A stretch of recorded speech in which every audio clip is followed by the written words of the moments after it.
출애굽기 20장 12절부터 17절까지 말씀입니다.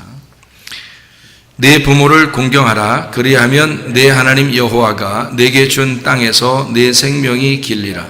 살인하지 마라. 간음하지 마라. 도둑질하지 마라. 내 이웃에 대하여 거짓 증거하지 마라. 내 이웃의 집을 탐내지 마라.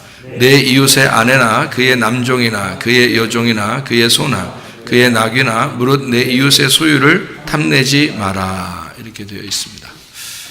출애굽기 20장을 우리가 잘 연구해 보면 10계명이고 10계명은 5말씀으로 나누어진 두 말씀이고 그 두 말씀은 두 개의 사랑을 말해서 하나님 사랑, 이웃 사랑이라고 하는 것이고 이것이 이제 합해지면 하나의 사랑이 돼서 서로 사랑. 그래서 사랑은 이 모든 율법의 완성이 된다. 그렇게 우리가 알게 되었습니다.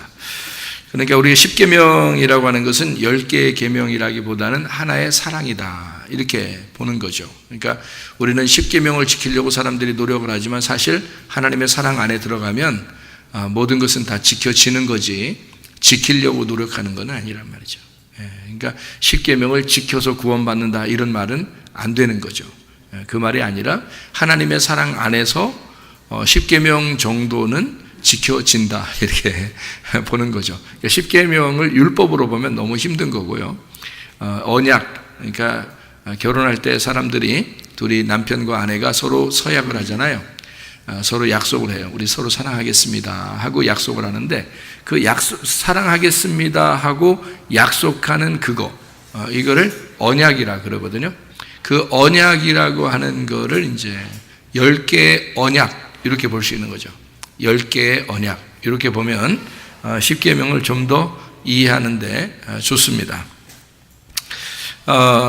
출애굽기 20장 1절 2절에 주제와 같은 이야기죠. 이게 10계명에 대한 주제와 같은 이야기. 어떤 이야기냐면 애굽의 종되었던 것에서 너를 해방시켰다. 자유하게 되었다. 이런 얘기거든요. 그러니까 뭔가 얽매여 있다는 얘기예요. 뭔가 얽매여 있다. 그러니까 애굽의 종되었던 그럼 그 사람들은 하나님 안 믿었었나? 하나님 믿었어요.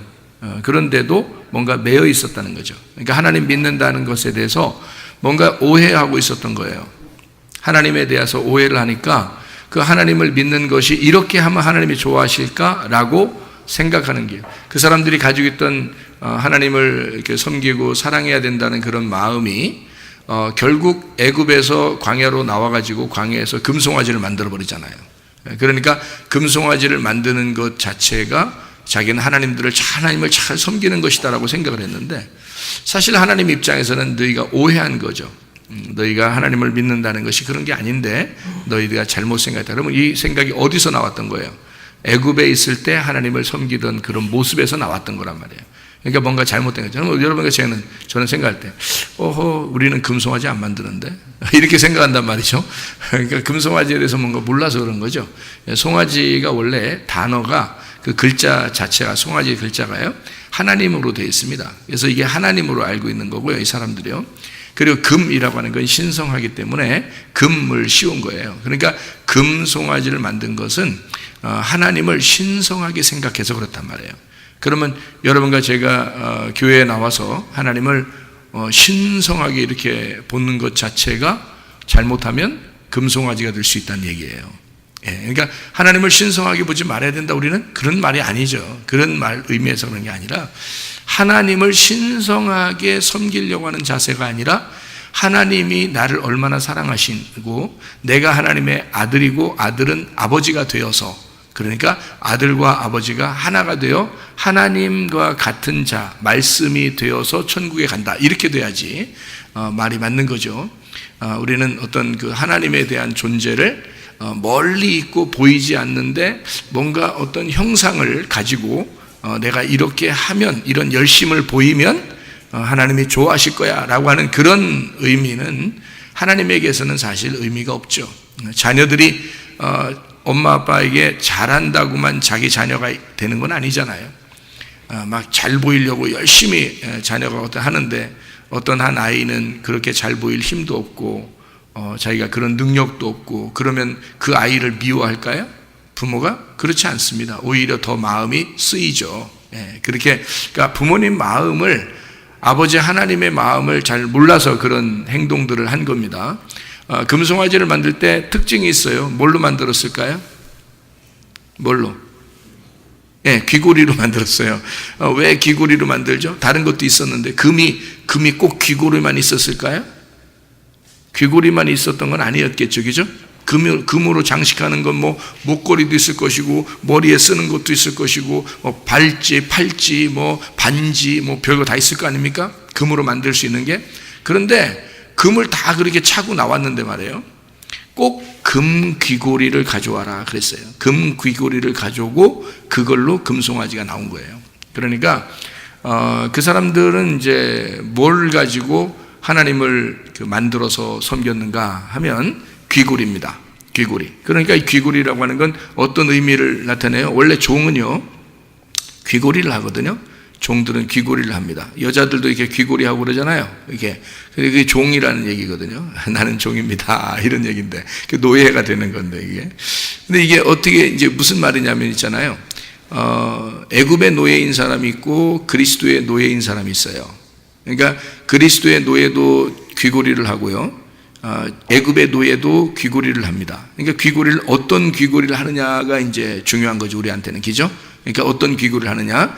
귀고리를 왜 하는 거냐면요. 여러분, 귀고리 왜 해요? 여기 구멍 뚫었는데 이게 안 막히려고 귀고리 하는 거예요. 여기 구멍을 뚫었는데, 귀가 구멍을 뚫잖아요. 귀를. 구멍을 뚫었는데 이게 귀고리 안 하면은 이게 막혀요. 이게 귀 막힌다는 얘기예요. 귀 막힌다. 그래서 이게 무슨 의미냐면은 성경에서 귀 있는 자는 성령의 교회들에게 하시는 말씀을 들을지어다 그러잖아요. 귀 있는 자는, 어떤 사람이 귀 있는가 하면 귀가 구멍이 뚫린 사람이 귀 있는 사람이에요. 그러니까 귀가 열렸다는 얘기죠. 그러니까 구약에서는 노예를 이제 귀를 이렇게 송곳에다 이렇게 송곳을 해서 문에다 대고서 귀를 뚫어요. 왜 뚫는 거냐면 이 종이 노예로 살았는데 주인이 너무 좋아. 그래서 이제 해방되는 날이 됐는데요. 해방돼서 나가야 되는데 자기 자녀들하고 자기하고 이 주인이 너무 좋아서 그냥 여기서 우리는 평생 살겠습니다 라고 주인의 다시 종이 되겠습니다 하는 사람들은 문에다가 대고서 이렇게 송곳으로 뚫어가지고 이렇게 구멍을 내라 이렇게 말이 나오거든요. 그러니까 주인에게 다시 종이 되는 사람, 그러니까 주인이 너무 좋아서 너는 자유한데 자유를 가지고 종이 되려고 하는 사람을 귀고리를 이렇게 귀를 이렇게 뚫어줘요. 귀가 뚫어져야 되는데 뚫어졌는데 이게 막히면 안 되잖아요.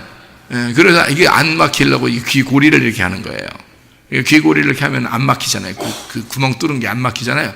그래서 귀고리를 이렇게 좀 무거운 걸 이렇게 계속 무거운 걸 귀고리 이렇게 무거운 거 이렇게 무거운 거 이렇게 되잖아요. 이렇게 예를 들어서 여러분 그 무거운 거 이렇게 귀 하는 사람이 있잖아요. 어떤 사람은 이렇게 이렇게 귀가 이렇게 늘어지게 이렇게 되잖아요. 그럼 어떻게 되는지 알아요? 여기 앞에서 보면 뒤가 보여요. 여기는. 귀를 이렇게 쳐다보면요. 이 무궁의 밑으로 이렇게 끌어 잡아 당겨가지고 이 구멍이 보여가지고요. 앞에서 보면 뒤가 보인다니까. 여기.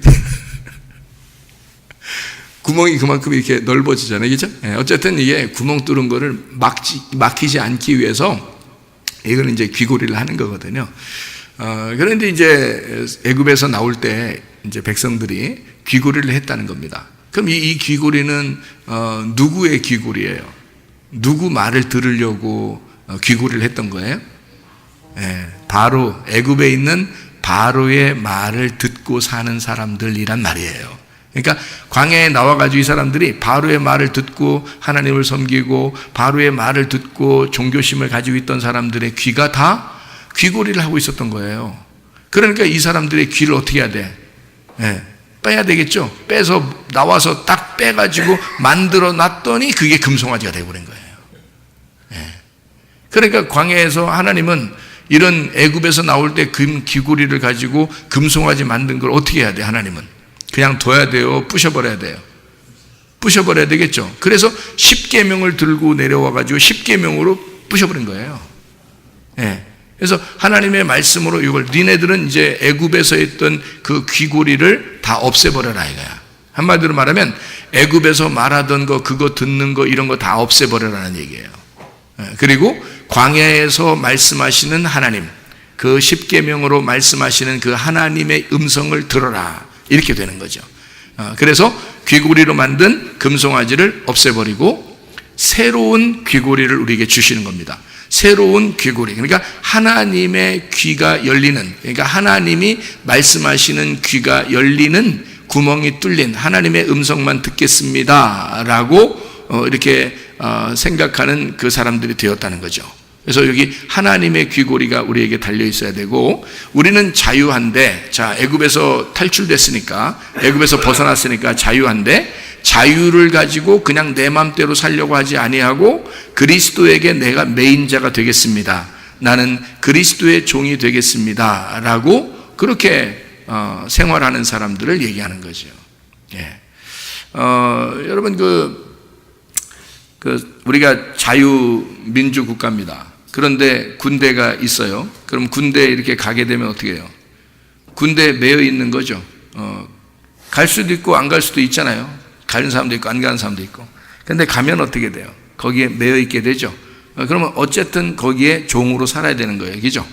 예. 그리고 거기에서 이제 제대하게 됐어요. 군대를 제대했어요. 제대해서 나왔는데 이 사람이 군대가 너무 좋아. 자기 막 적성에 딱 맞아. 그래서 다시 군대로 가는 사람도 있죠. 예, 다시 군대로 가는 사람들도 있어요. 직업군인으로. 예. 그러니까 거기 적성에 딱 맞는 거야. 자, 종이 주인에게서 매여서 살았는데 어느 날 풀려나는 날이 됐어요. 다 이제 노동을 다 끝내고 이제 풀려나는 날이 됐는데 생각해보니까 주인이 너무 좋아. 그래서 내가 주인의 종이 되겠습니다 하고 귀를 구멍을 뚫고 그리고 귀고리를 하고 그 주인의 영원한 종이 되겠습니다 하는 게 여러분과 저란 말이에요. 지금. 그러니까 여러분과 저는 자유예요. 교회 나와도 되고 안 나와도 돼요. 예수 믿어도 되고 안 믿어도 돼. 근데 예수가 우리를 해방시켰어. 너무 좋으신 주인이에요. 예수가 너무 좋은 주인이라 그 주인에게 우리가 내가 매여 살겠습니다, 내가 주인의 종으로 살겠습니다 하고 결심하고 앉아있는 사람들이라고요. 예, 그게 이제 우리 예배 드리는 자들이라고. 예, 그러니까 예배 뭐 드려도 되고 안 드려도 되죠. 다 자유인데. 그런데 여러분이 어떻게든지 주인에게 매이고 싶은 거예요. 진짜 주인에게, 우리 너무 좋은 자유의 그 주인, 나를 자유케 하신 그 주인에게 우리가 매이고 싶어서 온 거잖아요. 그래서 여러분이 여기에 귀고리를 딱 하고 귀가 막히지 않도록, 구멍이 뚫린 귀가 막히지 않도록 귀고리를 철저하게 해서 주인의 종으로 말씀을 듣고 앉아있다 그 말입니다. 이게. 이해가 되겠죠? 그게 이제 성경에서 금송아지를 부시고 애굽에서 나온 그 금송아지를, 귀고리를 만든 금송아지를 부시고 하나님의 귀고리를 다뤄놨다. 그 하나님의 귀고리가 뭐다? 십계명이라. 십계명이 돌판 몇 개로 돼 있어요? 2개로 돼 있잖아요. 돌판 2개로. 귀는 몇 개죠? 귀가 2개잖아요. 그래서 이 오른쪽 귀, 왼쪽 귀 이렇게 2개를 이렇게 모양, 이렇게 십계명 모양으로 이렇게 해가지고 이렇게 다뤄놔야 돼. 이렇게. 5개 이렇게 균형을 맞춰야지. 하나는 4개, 하나는 6개 이렇게 다뤄놓으면 한쪽 이게 치우치면 이게 치우치잖아요. 안 되죠. 그래서 5개 이렇게 다뤄놔가지고 이 2개가 2개로 말씀을 들으면 돼요, 안 돼요? 안 되죠. 2개로 말씀을 들으면 선악과가 되니까 2개로 말씀 듣지 않고 이걸 하나의 말씀으로 들어라. 이게 생명나무예요. 그게 생명나무. 그래서 너희 귀가 2개지만 성령이 교회들에게 하시는 말씀을 하나의 말씀으로 들어야 된다. 그게 생명나무의 말씀이라는 거죠. 귀가 2개지만 2개로 하나의 말씀을 들어라. 이렇게 되는 거죠. 네. 그러니까 십계명이 어떻게 해요? 2개로 돼 있다고 그랬죠. 5개, 2개로 돼 있는데 이게 사실 어떻게 하나가요? 하나의 말씀이다. 십계명이 하나의 말씀이다. 이렇게 되잖아요. 그러니까 이게 십계명이라는 게 이게 뭐 엄청 어려워가지고 이거 지키지 않으면 지옥 가고 이런 말이 아니구나. 이게 진짜 계명 뭐 이런 무섭고 이런 말이 아니구나. 율법 이런 의미가 아니고 하나님은 우리에게 그 속에서 계명을, 예수님이, 이게 십계명이 계명이라면 예수님이 다 지키셨죠. 예수님이 다 지키시고 어떻게 다 지켰어요? 십계명을 예, 십자가에 죽으시면서 다 끝냈다니까요. 완성했어요. 다 우리는 더 이상 이걸 지킬 만한 게 없어요. 지켜서 천국 가는 게 아니야. 예수 믿어서 천국 가는 거지. 예, 예수 믿고 천국 가는 거지. 우리가 이걸 지켜서 천국 가는 게 아니에요. 예수가 이것을 모두 다 완성했기 때문에 완성하신 예수를 받아들이고 하나님의 아들이 돼서 천국 가는 거지. 예, 이 뭐 십계명 지켜서 천국 가는 것은 아니다. 자, 여기서 두 가지가 하라는 말이 있고요. 8개가 하지 말라는 말이 있습니다. 2개 하라는 말이 십계명이 뭘까요? 안식일을 지켜라. 이 말이 하라 그렇게 된 거고요. 그 다음에 부모를 공경하라. 이렇게 그거 2개는 뭐뭐 하라 이렇게 돼 있는 거. 나머지는 다 하지 마라고 돼 있어요. 8개는 하지 말라고 돼 있고요. 2개는 하라라고 돼 있거든요. 자, 하지 말라가 계명이고요. 하지 말라는 건 누구한테 하는 거예요? 어린애한테 하는 거예요. 어린애들한테. 어린애들이 잘 모르잖아. 그래서 뭐 하지 마, 안 돼. 이런 말을 애들이 가장 먼저 듣는 말이 안 돼. 그 말이래요. 부모에게 듣는 말 중에 어린애가 가장 먼저 듣는 게 안 돼. 그 말이래요. 예, 그러니까 물론 뭐 엄마, 아빠 이렇게 이런 얘기 듣죠. 그러니까 엄마라는 얘기도 하고 아빠라는 얘기도 하는데 애가 좀 이렇게 뭐 기어다니거나 뭐 앉거나 쓰거나 뭐 이렇게 걸어다니거나 이러면 부모님이 반드시 뭐라고 그러냐면 뭐 안 돼 이런 얘기를. 왜냐면 애가 그냥 자기도 모르게 그냥 자기는 본능에 따라서 이렇게 움직이는데 말이에요. 엄마 아빠가 볼 때는 뭔가 좀 안쓰럽고 안 되잖아요. 안 되는 일들이 많다 그러니까 안 돼 그런 얘기하는 거고요. 이렇게 하지 마 이런 얘기를 많이 한다는 거죠. 솔직히 애한테 이렇게 해 그렇게 하는 말 별로 안 하잖아요. 애기들한테 이거 해 이런 말 별로 안 해요. 부모님이 대부분 이거 하지 마 이렇게 얘기해요. 예, 위험하니까 그래요. 위험하니까 다칠까 봐 그러는 거거든요. 그래서 십계명에서 8개가 하지 마 그렇게 말하는 것은 너희들 조심시키느라고 그런 겁니다. 다칠까 봐.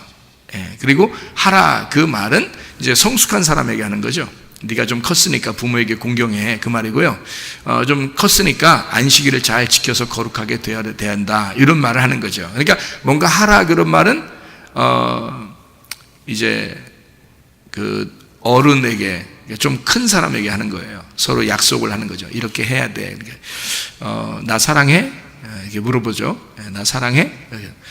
사랑해요. 그러면 사랑하는 거를 좀 표현해야지 이렇게 얘기할 수도 있죠. 왜냐하면 신부와 신랑은 그런 얘기 할 수 있잖아요. 근데 어린아이한테는 그런 거 요구하지 않죠. 부모님이 그런 거 요구하지 않아요. 그러니까 다칠까 봐 조심시키기만 한단 말이에요. 나중에 크면 이제 알죠. 그죠? 그래서 그가 이제 어른이 되면 부모님 공경해야 된다는 것도 알고 하나님을 섬겨야 된다는 것도 알고 신랑 신부가 서로 약속을 해서 서로 사랑해야 된다는 것도 안단 말이죠. 이게 일방적인 사랑은 없는 거예요, 여러분. 부부가 서로 일방적인 사랑이라는 건 없어요. 여러분이 결혼하면은 상당히 착각하는 게 뭐냐면요, 남자가 승질내고 여자가 삐진다는 겁니다. 이게 굉장히 착각하는 건데요, 일방적으로 요구하는 거거든요. 그게 일방적으로 요구하는 거는 있을 수 없습니다. 그건 신부와 신랑이 아니에요. 그래서 신랑과 신부는 서로 삐지지도 말고 화내지도 말라는 겁니다. 왜냐면 왜 자기 거를 그렇게 주장하고 요구하냐 이거예요. 사랑을 표현하면 되는 거거든요. 이쪽에 사랑을 표현하고 저쪽에서도 사랑을 표현하는 거죠. 그러니까 신랑과 신부는 서로 대등한 관계에서 서로 신랑과 신부는요 사랑을 표현하면 되는 것입니다. 그러니까 그리스도와 우리가 그런 관계죠. 그리스도는 우리에게 엄청나게 어려운 거를 요구하는 게 아닙니다. 우리의 사랑을 요구하고, 주님도 우리를 정말 사랑하시니까 자기가 정말 사랑하는 거거든요. 그러니까 주님도 우리를 사랑하고 우리도 주님을 사랑하는 거예요. 그러니까 사랑의 관계가 되는 것이 그리스도와 교회의 관계고요, 신랑과 신부의 관계라는 거죠. 그러니까 이 계명을 계명으로 보느냐 아니면 사랑의 언약으로 보느냐 이거죠.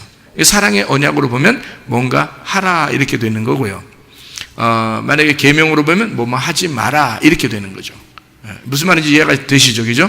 그래서 애굽에 종되었었던 건데 너가 자유롭게 했으니까 완전히 풀려난 거야. 그러니까 너는 풀려났으니까 하나님의 자유로운 아들이 되었고, 그리고 하나님의 아들로서 너희가 자라나서 점점 커 나가, 말씀을 통해서 자라나게 하려고 그러는 거거든요. 자라나게 해가지고 뭘 만들려고 그래요? 하나님의 신부를 만들려고 그러는 거거든요. 그러면 이게 자라난 모습이 보여야 되니까 그것이 어떤 거냐? 우리가 이제 그리스도의 신부로서 신랑 되신 예수님의 말씀을 듣는다면 이것을 10개의 계명으로 받느냐 10개의 언약으로 받느냐?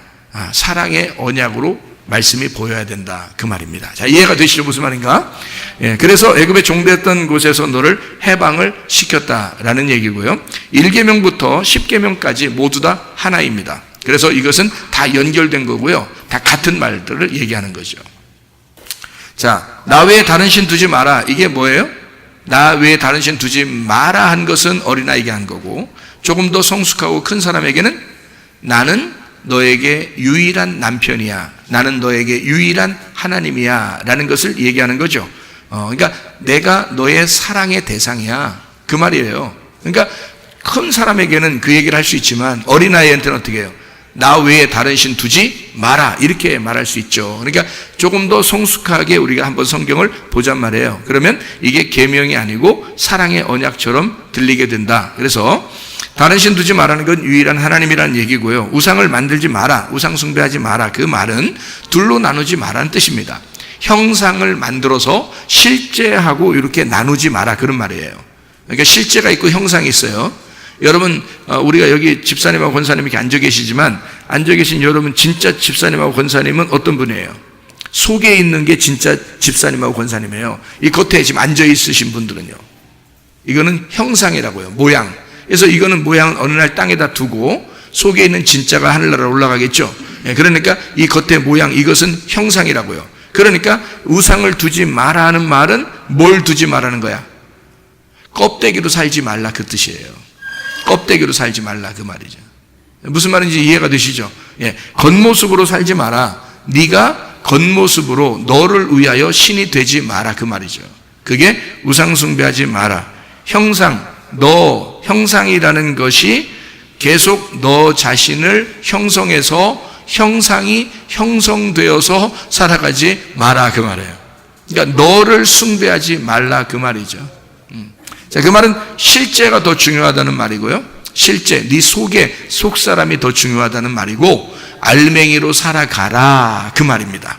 자, 무슨 말인지 아시겠죠? 자, 이름을 망령되이 부르지 마라, 이 말은, 이름을 망령되이 부르지 말라는 말은 이름을 존중하라, 그 말이거든. 이름을 존중하라.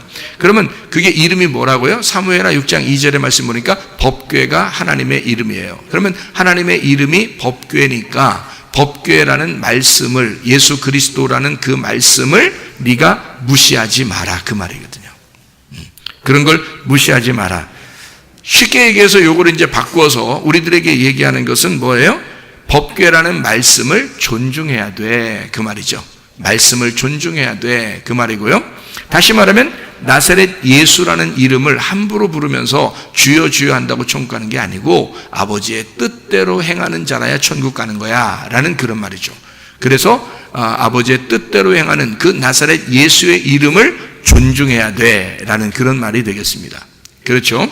자, 그 다음에 이제 안식일을 지켜라 라는 말은 이제 하라라는 말이니까, 요 말은 우리가 쉽게 얘기해서 하나님이 안식이라는 말이고요. 하나님이 안식일의 주인이고, 안식을 인정하라. 너 쉬어야 된다, 그 말이에요. 하나님이 호흡하신다는 말이거든요. 쉰다, 호흡한다, 같은 거죠.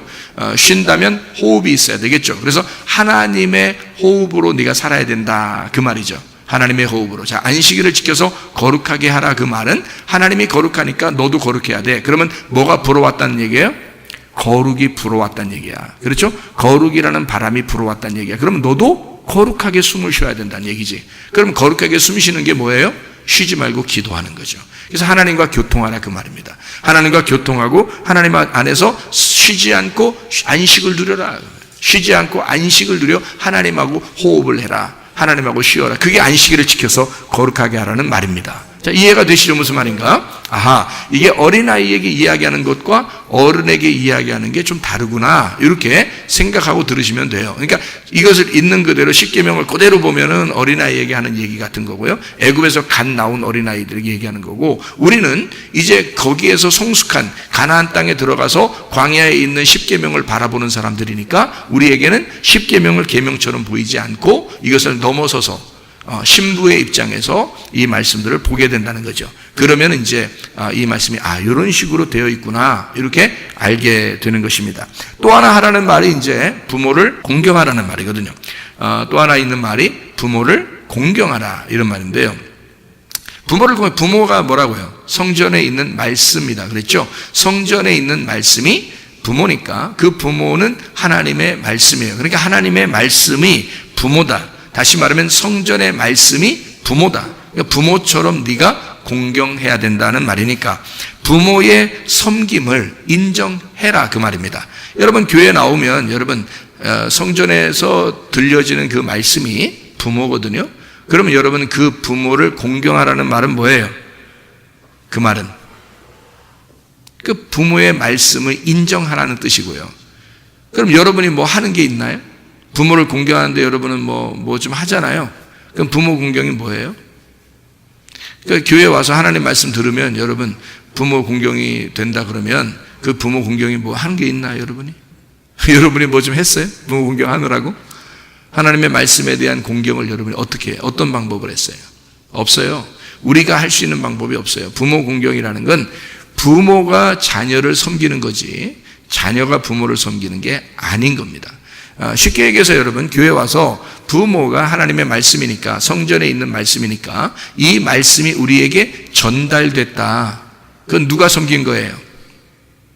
하나님 말씀을 전달했다. 누군가가 전달했어요. 그러면 누가 섬긴 거예요? 하나님이 섬기신 거예요. 여러분을. 여러분에게 양식을 먹여준 거거든요. 여러분을 사랑한 거란 말이에요. 여러분을 아버지가 섬기신 거란 말이에요. 그죠? 그러면 여기서 부모 공경이라는 말은 무슨 말이에요? 아버지가 너희를 섬겼다는 사실을 인정해라는 겁니다.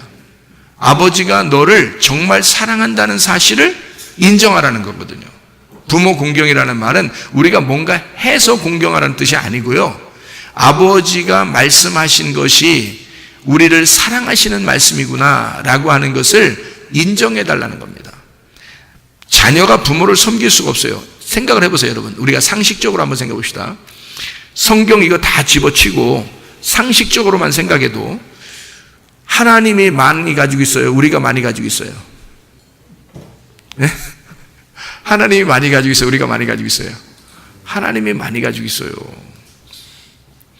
그러면 많이 가지고 있는 사람 걸 나눠서 줘야 돼요? 적게 가진 사람 뺏어야 돼요? 많이 가진 사람 쪽에서 나눠서 줘야 되겠죠? 그러면 하나님이 많이 가지고 있다면서 왜 우리 거 뺏으려고 그래? 말이 안 되죠? 그러면 많이 가진 쪽에서 줘야 되는 거죠? 그럼 많이 가진 쪽에서 뭘 가지고 있는 거예요? 말씀을 가지고 있는 거지. 왜냐하면 하나님이 말씀이시니까. 말씀을 많이 가지고 있는 쪽에서 말씀이 적은 쪽에다가 말씀을 전달해 줘야지. 그렇죠? 그게 아버지의 섬김이고 그게 아버지의 사랑이라는 거죠. 이해가 되겠습니까? 그렇게 사랑하는 것을 너희들이 인정하라는 겁니다. 그걸 인정해달라. 그게 부모 공경이에요. 부모 공경. 무슨 말인지 아시겠죠? 그래서 여러분 이 땅에서도요 부모님들 말씀 잘 듣는 게 그게 부모 공경입니다. 부모 말씀 안 듣고 그냥 막 지 맘대로 살려고 그래. 그 부모 공경 아니에요. 부모 공경은 다른 게 없어요. 말 잘 들어주는 거예요. 부모의 말을 잘 들어주는 거. 그게 공경이거든요. 똑같아요. 성경에서는 그 부모 공경이라고 하는 것을 이 세상에 있는 부모 없는 사람들한테 이게 또 해당이 안 되잖아.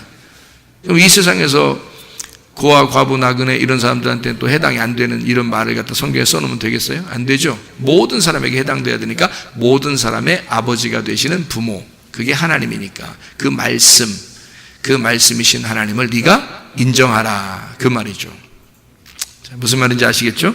자, 그 다음에 이제 이어서 살인하지 마라, 간음하지 마라, 도둑질하지 마라, 이웃에게 거짓 증거하지 마라, 이웃집에 있는 것을 탐내지 마라 이렇게 되어 있거든요. 이게 다 하나예요. 같은 말씀입니다. 제가 설명을 이제 간단하게 하고 마치도록 하겠습니다. 살인하지 마라라는 말은 살해하지 마라는 뜻입니다. 그죠? 살해하지 마라. 이웃을 살해하지 마라. 그러면 이웃이 누군지를 알아야 되고 우리가 누구를 살해한다는 것인가? 우리가 살인하지 않았잖아요. 그러니까 사람들은 생각할 때 이 말이 이렇게 살인하지 마라 이 말만 돼 있으니까 사람들은 생각할 때 우리 사람 죽이지 않았는데 이렇게 생각한다고요. 근데 너의 이웃이 누구냐 하는 거죠. 너의 이웃으로 오신 분이 계셔요. 그가 예수님이고 그는 하나님이십니다. 그러니까 살인하지 마라는 말은 한마디로 말하면 하나님을 살해하지 마라 그 말입니다. 하나님을 살해하지 마라. 하나님을 미워하지 말라. 이 말도 되죠. 예. 그러니까 이웃을 살인하지 마라. 그런 말이거든요. 자, 그러면은 어떻게 하라는 거예요? 살해하면은, 죽이면은 어떻게 돼요? 그 사람하고 나하고 떨어지게 되겠죠. 그러니까 죽이지 마라 그 말이잖아요. 그러면 떨어지지 마라는 말이죠. 그러면 떨어지지 말라는 말은 어떻게 되란 말이에요? 하나가 되라는 거죠. 그럼 누구랑 하나 되란 말이에요? 하나님 말씀하고 하나님하고 하나가 되라 그 말이에요. 네, 하나님하고 하나 되라. 예를 들어서 이제 그 여자가, 신랑과 신부가 있는데 여자가 남편만 생각해야 되는데 자꾸 다른 남자를 생각해. 그러면 어떻게 돼요? 남편이 기분 좋겠어요? 안 좋겠어요? 기분 안 좋겠죠. 기분만 안 좋고 기분만 더러운 게 아니라요, 마음까지도 더럽습니다. 그러면 어떻게 되겠어요? 남편 가슴을 죽이는 거예요. 그렇죠? 예, 그러니까 여자가, 부정한 여자가 자꾸 이 남편만 생각하지 않고 다른 남편을 자꾸 생각한다면 남편을 죽이는 행동이라고요. 그렇겠죠? 그러면 남자가 다른 여자만 자꾸 생각한다면요, 그럼 그 여자를 또 죽이는 거가 되겠죠. 그죠? 그러니까 이게 살인이라고요. 살해야 하는 거라고요. 그러면 쉽게 얘기해서 남편이신 하나님을 우리가 버린다면, 남편이신 하나님을 존중하지 않고 남편이신 남편이신 하나님만 사랑하지 않는다면, 다른 걸 자꾸 하나님이라고 한다면 그거를 이제 하나님을 죽이는 행동이란 말이죠. 그게 살인하는 거란 말이죠. 그러니까 살인하지 마라. 그러니까 아버지를 죽이지 마라 그 말이에요. 남편을 죽이지 마라 그 말이죠. 이해가 되겠죠? 무슨 말인가, 그죠? 예. 쉽게 얘기해서 그를 죽이는 행동을 한다 그 말은 멸시하는 행동이죠. 무시하는 거죠. 그래서 하나님을 무시하지 마라. 하나님 멸시하지 마라. 그게 죽이는 행동이다. 하나님께 불순종하지 마라 그 말이죠. 불순종. 그럼 불순종이 뭐예요? 헛된 제사란 말이에요. 그러니까 너희가 온전한 제사를 하나님 앞에 드려야 되는데 온전한 제사를 드리지 않고 헛된 제사를 드리고 있다. 헛된 제사. 그게 살해하는 행동이다. 하나님을 죽이는 행동이다. 그러니까 헛된 희생 제사를 통해서 하나님을 죽이고 있다 그 말이에요. 하나님을 너가 그럼으로써 무시하지 마라 그 말이고요. 그런 하나님을 무시하는 게 그냥 단순히 무시하는 것 같지만 하나님을 대적하는 행동이야. 하나님을 대적하면 사탄이 되는 거지. 그러니까 네가 사탄의 행동을 하게 되고 네가 사탄이 되는 거다. 바알식의 제사를 드리지 마라 그 말이거든요. 이게 살인하지 마라 그 말은 바알식의 제사를 드리지 마라. 바알이 뭐예요? 바알이라는 게 자기들이 믿는 하나님이었습니다. 자기들이 믿는 하나님이었는데 그게 뭐 어떤 하나님이요? 풍요의 하나님을 믿었어요. 그 풍요의 하나님은 어떤 하나님인 거예요? 자기한테 잘 되게 해주는 하나님을 믿었던 겁니다. 그러니까 교회에 와서 사람들이 대부분 다 뭐예요? 자기한테 좀 잘 되면 복 받았다 생각하죠. 또 어떤 사람이 잘 되면 뭐라고 생각해요? 저 사람 복 받았는가 봐 이렇게 생각을 하죠. 부러워하고 그러죠. 근데 그게 어떤 신인 거예요? 바알 신인 겁니다. 만약에 이 땅에서만 잘 되는 것이 복이었다면 우리는 죽지 말아야죠. 이 땅에서. 그렇죠? 이 땅에 죽지 말아야죠. 만약에 땅에서만 잘 되는 것이었다면, 특별히 예수님의 제자들은 죽지 말아야죠. 그렇죠? 근데 예수님의 제자들은 전도하다가 다 순교를 당했어요. 어디에 소망이 있기 때문에 그렇습니까? 하늘나라에 소망이 있기 때문에 그런 거예요. 그러니까 이 땅의 소망을 가진 자, 땅에서 예배하는 자, 땅의 소망을 가진 자가 뭐예요? 하나님을 살인하는 거라는 거죠. 하나님을 죽이는 거다. 그러니까 하나님을 죽이는 거니까 하나님하고 네가 떨어지는 거다는 거죠. 무슨 말인지 알겠죠? 그래서 이런 살인하지 마라. 한마디로 말하면 하나님과 하나가 되라. 하나님의 마음과 하나가 되라. 그게 살인하지 마라 그 말이에요. 자, 이 말은 똑같은 말로 간음하지 말라는 말과 똑같은 거예요. 간음하지 말라는 말과. 왜냐하면 하나님께 간음하지 말라는 거죠.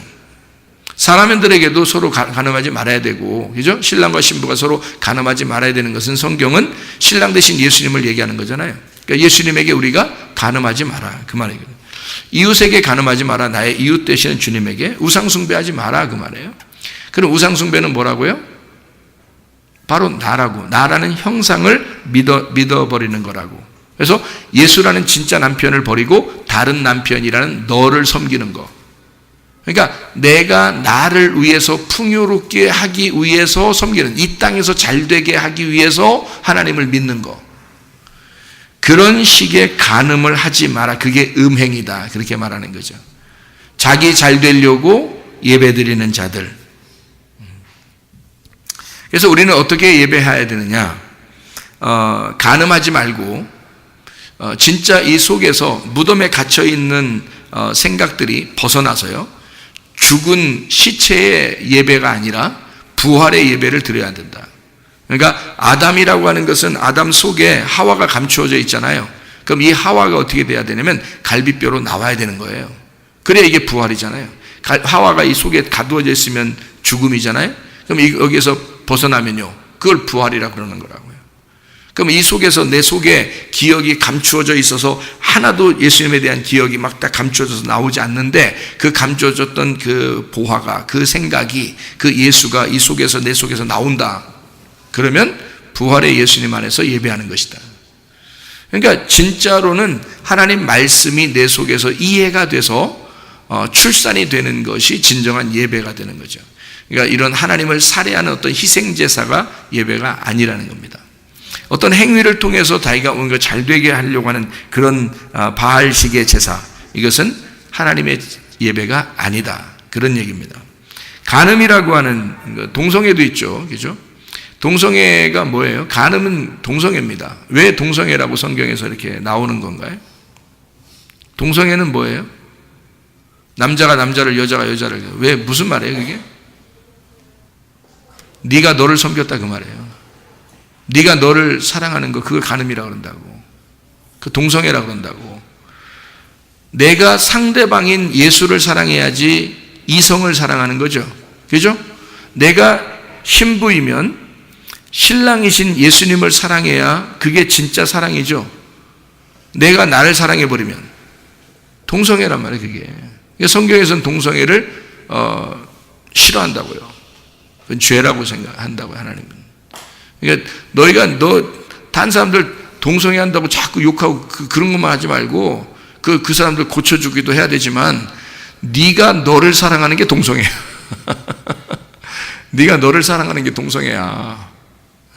뭐 다른 사람이 욕할 그런 처지가 아닌 것 같은데.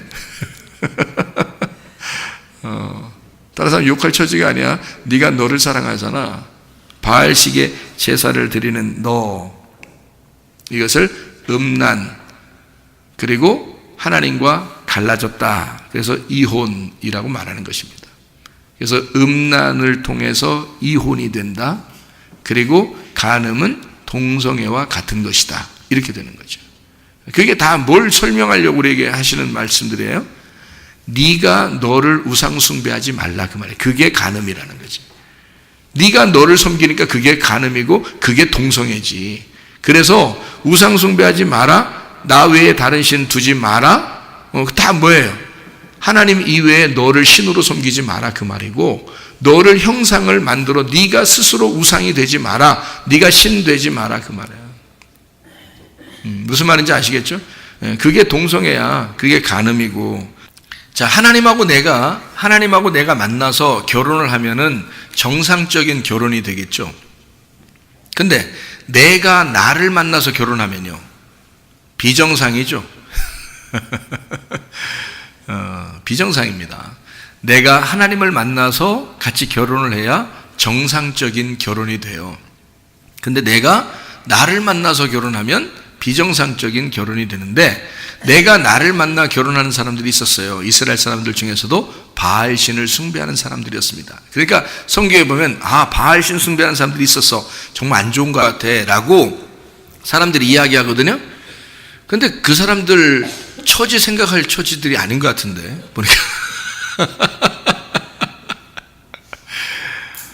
보니까 네가 바알이라는 남편하고 같이 살고 있는 것 같은데, 그 사람들을 바알신 숭배, 설마 이렇게 하나님 믿는 사람들이 이렇게 바알신 자꾸 숭배한대? 이렇게 얘기하고 있지만 네가 그 사람들을 욕할 처지가 아니야. 네가 그런 사람이거든.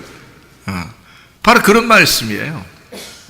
그러니까 정상적인 결혼이 아니라 비정상적인 결혼을 하게 되었다. 네가 너랑 결혼했고 네가 바알이랑 결혼했다는 겁니다.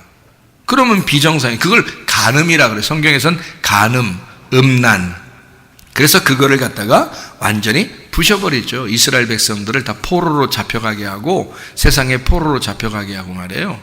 눈 뽑고 막 이럽니다. 쇠사슬을 묶어서 나가고 막 이렇게 합니다. 예수 신랑하고 나라는 신부하고 잘 만나야 그게 정상적인 결혼이라고 볼 수 있는 거죠. 정상적인 결혼. 누구 때문에 우리가 살았죠? 생명을 얻었죠? 예수님 때문에. 뭘로 우리를 샀어요? 예, 그러니까 신부는 신랑이 사와야 되는 거거든요. 신랑은 신부를 사와야 되는데 사와야 되는데 어떻게 사와야 돼? 뭘 주고 사와야 돼? 예수님은 우리한테 뭐 주고 사왔는데 자기 생명을 주고 자기 목숨값으로 우리를 샀잖아요. 그래서 자기 신부를 만드는 거거든요. 그러니까 신부는 아무것도 안 가지고 그냥 신부가 된 거예요. 자기 목숨값으로 우리를 사서 신부를 만들었기 때문에 우리는 더 이상 드린 것도 없이 그냥 신부가 된 거예요. 너무너무 감사하고 은혜스러워서 신랑이 너무 멋져서 내 마음을 정결하게 해서 신부로서 내가 당신만을 생각하며 살겠습니다. 이렇게 살아가는 것을 정상적인 결혼 생활이라 이렇게 말하는 거예요. 그러니까 우리 마음대로 살면 안 돼. 그거 바알신 숭배하는 거예요. 네가 너를 믿는 거야. 이 땅에서 잘 돼보고자 하는 거, 그런 것도 다 네가 너를 믿는 거야. 하나님 믿는 게 아니고 우리의 소망은 하늘나라에 있어야 된다니까요. 우리의 소망은 영적인 것에 있어야 된다고요. 보이는 것에 있는 게 아니라 보이지 않는 실제에 있어야 된다. 우리의 소망은 보이는 것에 있는 게 아니라 보이지 않는 것에 있어야 된다 하는 말입니다. 정결한 신부를 하나님이 만들어서, 왜냐하면 예수의 죽음을 정확하게 경험한 자들, 그게 이제 정결해지는 거거든요. 그래야 자기가 죽은 거니까, 내가 없어야 되니까 그게 정결한 거거든요. 그 정결한 신부만 예수라는 남편을 만나서 정상적인 결혼 생활에 들어갈 수가 있다 하는 말입니다.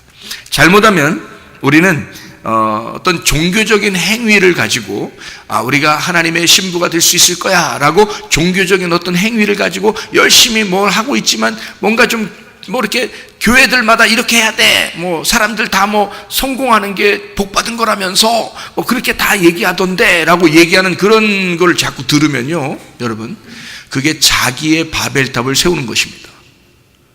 자기의 바벨탑을 세우면서 그게 어쩌면 하나님을 자기가 잘 섬긴다고 생각하는 그런 오류를 범하는 거죠. 그건 종교적인 행위에 불과하단 말이에요.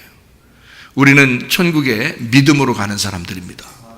종교적인 행위로 가는 게 아니란 말이에요. 우리가 믿음으로 정상적인 결혼을 해서 가야 되는 거죠. 정상적인 결혼을 하지 않으면 그걸 뭐라면 음녀라 그런다. 음란한 행동을 하는 자를 음녀라 그러는 거예요. 성경에서 간음을 저지르는 자를 음녀라 그렇게 말하는 겁니다. 그 음녀라는 건 뭐라고요? 내가 나를 사랑하는 거, 내가 땅이 좋아서 자꾸 이 땅에서 뭔가 나를 위해서 살려고 하는 거, 네가 바알신을 숭배하는 거, 그게 음녀라고요. 그거 가슴을 찢어야 됩니다. 자기가 그 음녀의 행동이 죽어야 신부가 되는 거예요. 그래서 음녀를 죽이고 신부를 만드는 거거든요. 여러분, 그 요한계시록에 보면 16장부터 요한계시록의 16장부터 18장까지가 짐승과 음녀를 심판하는 장면입니다. 그리고요, 요한계시록 19장에 보면 어린 양의 혼인잔치에 신부가 등장하네요. 한마디로 뭐냐면 음녀를 죽이고 신부로 결혼하겠다는 얘기야. 그럼 여러분과 저는 음녀의 행동을 지금까지 해왔으면 음녀를 어떻게 죽여야 돼? 우리 속에서 음녀의 행동을 죽이고 신부가 돼야 된단 말이에요. 우리가 신부는 어떤 사람들이에요? 오직 신랑만 생각하는 정결한 마음을 가진 자, 하늘나라의 소망을 가진 자, 보이지 않는 실제 그 영으로 살아가려고 하는 사람, 그걸 신부라 그렇게 말하는 거예요. 음녀되지 말고 신부가 돼야 된다. 간음하지 마라 그 말이에요. 그게 간음하지 마라. 그러니까 간음하지 마라는 말을 다른 말로 말하면 정결한 신부가 되라 그 말이죠. 그죠? 정결한 신부가 되라. 그러니까 정결한 신부가 되라는 말은 성숙한 신부들에게 얘기하는 거고요.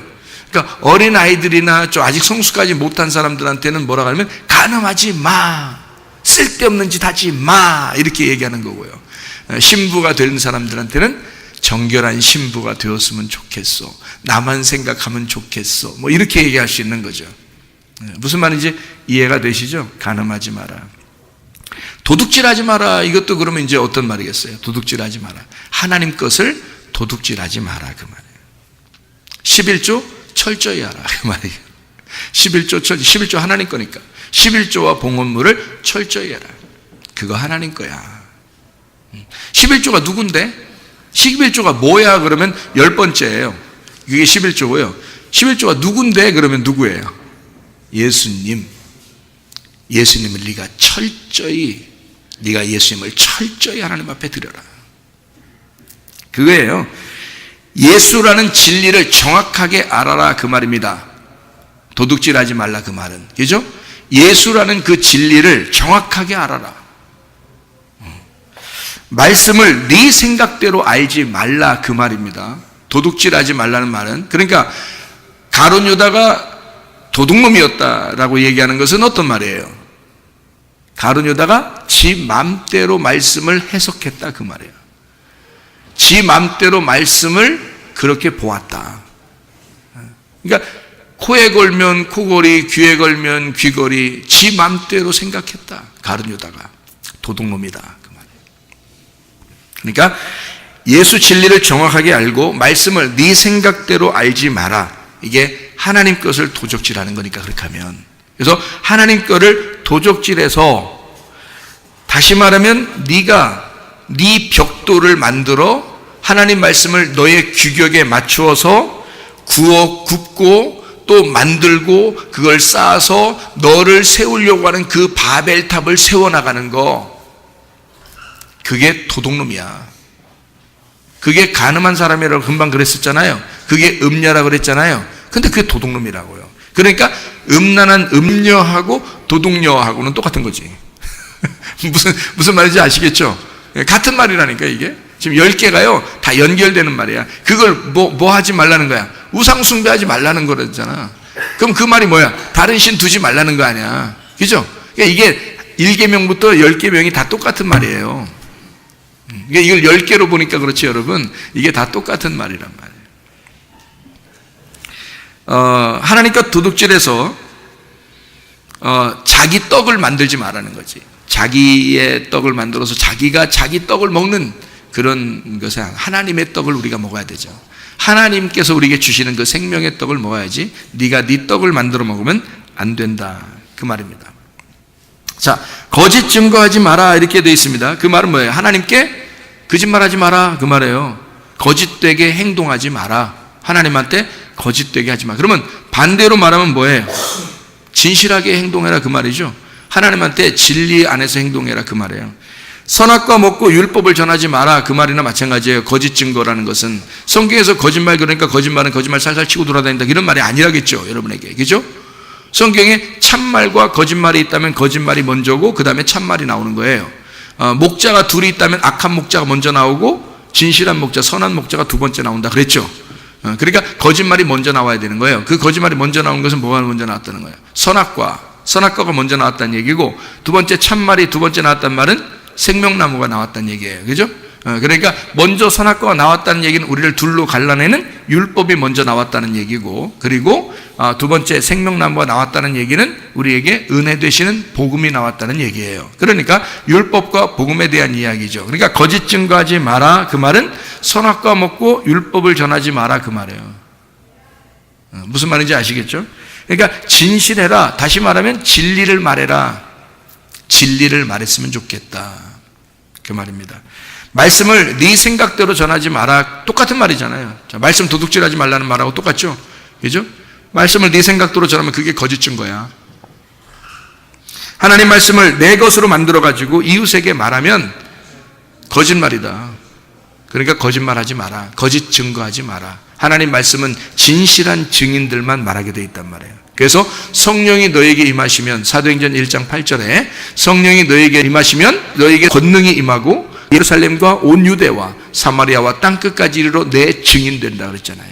증인은 어떤 사람만 증인돼야 된다? 성령이 임하시고 권능이 임한 자들만 증인이 돼서 예루살렘과 온 유대와 사마리아 땅까지 이르러 증인돼서 말씀을 증거해야 된다. 그래야 진리를 말하는 자죠. 그렇죠? 네. 잘못하면 거짓말을 말하는 사람이 된다는 거지. 거짓말을 말한다는 말은 뭐라고요? 선악과 먹고 율법을 전하는 자들이라는 얘기죠. 그렇게 말하면 하나님 것을 도둑질한 자가 된다는 거죠. 무슨 말인지 아시겠죠? 그죠? 네. 자, 마지막으로 탐내지 말라 이렇게 되어 있습니다. 이 탐내지 말라는 건 하나님 것 탐내지 말라는 말이고, 하나님 것 탐내지 말라는 말은 다시 말하면 뭐라고 얘기할 수 있냐면 질서를 잘 지켜라 그 말이에요. 하나님 건 하나님 거야. 이렇게 질서를 잘 지켜야 된다. 부모님 거는 부모님 거야. 이렇게 질서를 지켜야 된다. 그 말입니다. 자기 위치를 깨달으라는 말이죠. 다시 말하면 그죠? 자기 위치가, 자, 부모님 건 부모님 거야. 하나님 건 하나님 거야. 라고 인정하는 것을 자기 위치를 지킨다. 그렇게 말하는 것입니다. 그러니까 자기가 자기 것을 자꾸 세워나가서 말씀을 자기 걸 자꾸 세워나가면 어떻게 되냐면 부자 청년이 됩니다. 그럼 이 부자 청년이 되면 말이에요. 마태복음 19장에 있는 부자 청년이 되면 하나님의 마음하고 합당하지 않은 사람이 돼요. 그러니까 겉의 모습은 하나님을 잘 섬기는 것 같지만 사실 하나님의 마음하고는 멀다는 거죠. 부자 청년이 되면. 이 사람은 뭐였던 거예요? 겉으로 뭔가 자기 걸 자꾸 쌓은 거예요. 그죠? 부자 청년이 자기 겉으로 다 쌓았으니까 예수님이 요구한 건 뭐예요? 예수님이 요구한 건 그 겉껍질을 다 벗겨내고 오라는 거예요. 네가 가지고 있는 돈, 그거 다 재물 다 나눠주고 오라는 거야. 그러니까 다시 말하면 껍질을 다 벗겨놓고 오라는 얘기예요. 빈손 들고 와라. 그러면 심령이 가난해서 거지가 돼서 오게 되면 예수님이 그 안에 속사람이 될 것이다. 천국이 네 속사람이 될 것이다. 그러니까 네가 겉의 모습을 안 벗어내고 오니까 그럼 이 껍데기가 계속 존재하는 한 천국이 네 속에 들어갈 수가 없는 거죠. 그래서 그것을 다 벗겨내고 와야 된다. 그런 얘기를 하는 거죠. 질서를 지키고 탐내지 않는 거니까 내 지경이 어딘지를 정확하게 알아야 된다. 욕심내는 게 아니죠. 말씀에 대한 욕심을 내서는 안 되고요. 하나님이 주시는 것을, 내가 하나님이 주시는 것이 무엇인지를 깨닫고 그것을 잘 간직하려고 하는 거 있잖아요. 그게 자기 지경 지키는 것입니다. 하나님 말씀 우리가 봤잖아요. 그러면 진짜 자기를 발견하는 사람들은요, 자기의 말씀이 은혜가 되면잖아요. 그러면 자기를 발견하게 됩니다. 이 말씀이 거울과 같아서 자기를 발견하게 되죠. 자기를 자꾸 발견하니까 누구를 인정하게 돼 있어요? 아버지를 인정하게 돼 있죠. 하나님 아버지를 인정하죠. 나를 발견하니까 하나님을 인정하게 돼 있죠. 그래서 하나님을 자꾸 인정하니까 자기 어떻게 해요? 자기가 자꾸 깨져야 되는 거죠. 하나님을 인정하니까 나를 자꾸 깨야 되죠. 내가 없어야 그리스도의 신부가 되니까. 그리스도의 신부는 십자가 못 박혀 예수님이 죽으시면서 우리를 같이 죽은 것으로 간주하기 때문에요. 죽은 자들만 신부가 되는 겁니다. 새로 태어나서. 그러니까 음녀로서 죽은 자가 신부로 태어나서 주님의 신부가 되는 거거든요. 그래서 그 십자가를 경험하라는 거예요. 십자가 지고 오라는 거고 자기를 거절하고 오라 그런 거거든요. 그래서 모든 것은 다 하나님의 소유라는 겁니다. 모든 것. 십계명 자체도 하나님 사랑, 이웃 사랑, 이거 다 하나님 소유잖아요. 그러니까 사랑 자체가 하나님의 것이다. 그러니까 계명 자체가, 말씀 자체가 하나님의 소유예요. 그러니까 이 하나님의 말씀을, 모든 것을, 자, 여러분 그 남편도 아내도 자녀도 부모도 여기 성도들도 목사도 다 뭐예요? 하나님의 소유예요. 하나님의 소유니까 하나님의 소유를 내 것처럼 행동하면 안 되겠죠. 그래서 소중히 다루셔야 된다는 거죠. 여러분이 저를 소중히 다루셔야 되고 저도 여러분을 소중히 다뤄야 돼요. 부모도 자녀를 소중하게 다뤄야 되고 자녀도 부모를 소중하게 여겨야 되고요. 남편도 아내를 소중하게 여겨야 되고 아내도 남편을 소중하게 여겨야 된다. 왜? 하나님 거니까. 그거 탐내지 말라는 거야. 네 것처럼 하지 말라는 거지. 그거 탐내지 마라. 내 이웃의 것을 탐내지 마라. 예수님의 것을, 하나님의 것을 네가 탐내지 마라. 네 거라고 생각하지 마라. 그 말이에요.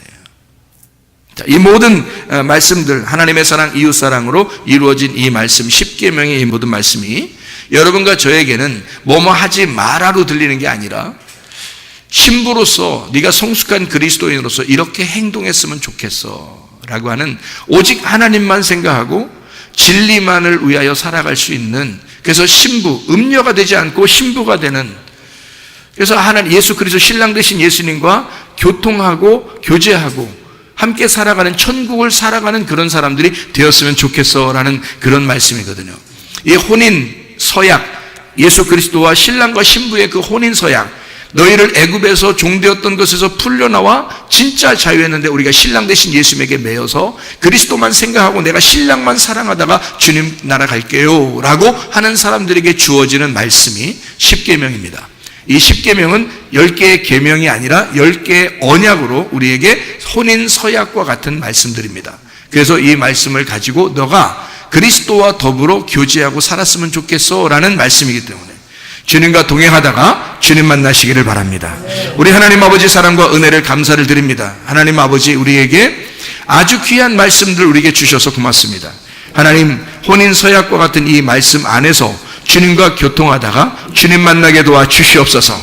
주님께서 너를 복주시고 너를 지키시기를 원하며 주님께서 그분의 얼굴을 내게로 향해서 내게 은혜 베푸시기를 원하고 주님께서 그분의 얼굴을 내게로 향해서 내게 평강 주시기를 원하노라.